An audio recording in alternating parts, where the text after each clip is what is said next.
राधे राधे। आइए जानते हैं क्यों मनाते हैं रंग पंचमी। पौराणिक मान्यता के अनुसार रंगों का यह उत्सव चैत्र मास की कृष्ण प्रतिपदा से लेकर पंचमी तक चलता है, इसलिए इसे रंग पंचमी कहा जाता है। इस दिन शोभा यात्राएं निकाली जाती हैं और होली की तरह देव होली के दिन भी लोग एक दूसरे को रंग और अबीर डालते हैं। कहते हैं कि इस दिन श्री कृष्ण ने राधा पर रंग डाला था, इसी की याद में रंग पंचमी मनाई जाती है। यह भी कहा जाता है कि श्री कृष्ण ने गोपियों के संग रास लीला रचाई थी और दूसरे दिन रंग खेलने का उत्सव मनाया था।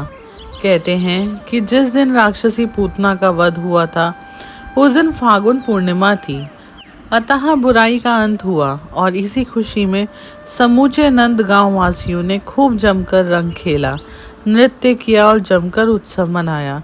तभी से होली में रंग और भंग का समावेश होने लगा।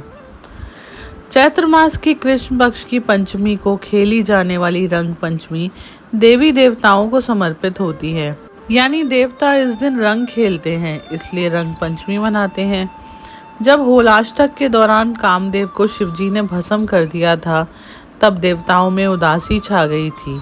फिर शिवजी ने कामदेव को जीवित करने का आश्वासन दिया तो सभी और खुशियां छा गई और इसी के उपलक्ष्य में पंचमी के दिन देवताओं ने रंगोत्सव मनाया। मान्यता है कि रंग पंचमी पर पवित्र मन से पूजा पाठ करने से देवी देवता स्वयं अपने भक्तों को आशीर्वाद देने आते हैं और कुंडली के बड़े से बड़े दोष को इस दिन पूजा पाठ से दूर किया जा सकता है। कहा जाता है कि इस दिन हवा में रंग और अबीर उड़ाने से वातावरण में सकारात्मकता का संचार होता है, जिसका प्रभाव व्यक्ति के मन, मस्तिष्क और जीवन पर पड़ता है।